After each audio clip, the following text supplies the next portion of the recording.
আজকে আমি বানাচ্ছি নিরামিষ ভেন্ডির ঝাল। কিভাবে করছি চলো দেখো।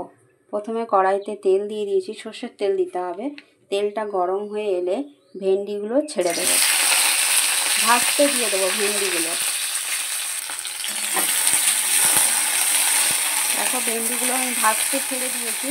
এখন আমি এটাতে নুন দেব না, নুনটা পরে অ্যাড করব। এই অবস্থায় আমি ঢাকা দিয়ে দেবো। দেখো আমার ভেন্ডিগুলো হালকা হালকা ভাজা হয়ে গেছে। এই অবস্থায় আমি এবার একটু নুন দিয়ে দেবো।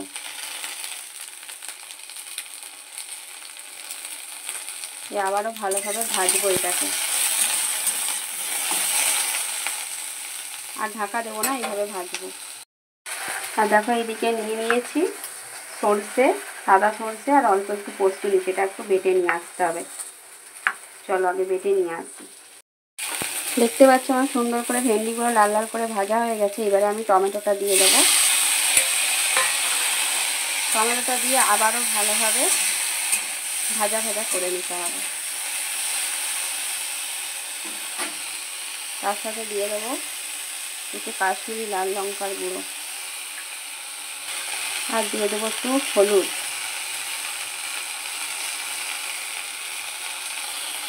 আর সামান্য লাল লঙ্কার গুঁড়ো, সামান্য একটু জল দেব। সবগুলোকে একসাথে এইভাবে কষিয়ে নেব।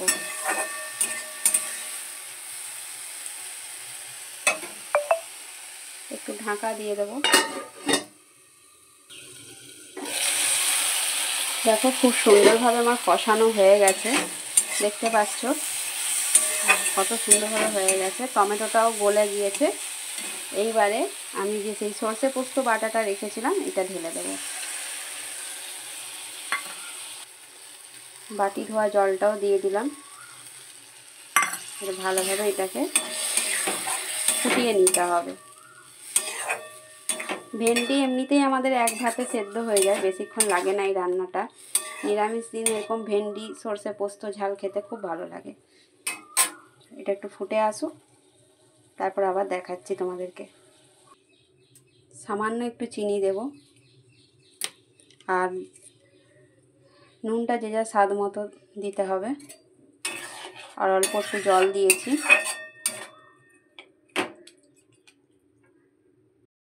দেখো আমার রান্নাটা প্রায় হয়ে এসেছে। এবারে ওপর থেকে একটু কাঁচা সর্ষের তেল ছড়িয়ে দেবো। নিরামিষ রান্না সর্ষে পোস্ত রান্নায় একটু কাঁচা সর্ষের তেল যদি ওপর থেকে ছড়ানো যায় খেতে বেশ ভালো লাগে কিন্তু।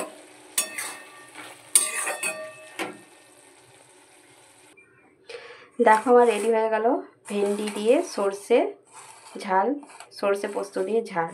তো আজকে এই রান্নাটা তোমাদের কেমন লাগলো অবশ্যই জানিও। ভালো লাগলে একটা লাইক কমেন্ট করে পাশে থাকবে। আবার দেখা হবে নতুন কোনো ভিডিও নিয়ে। টাটা।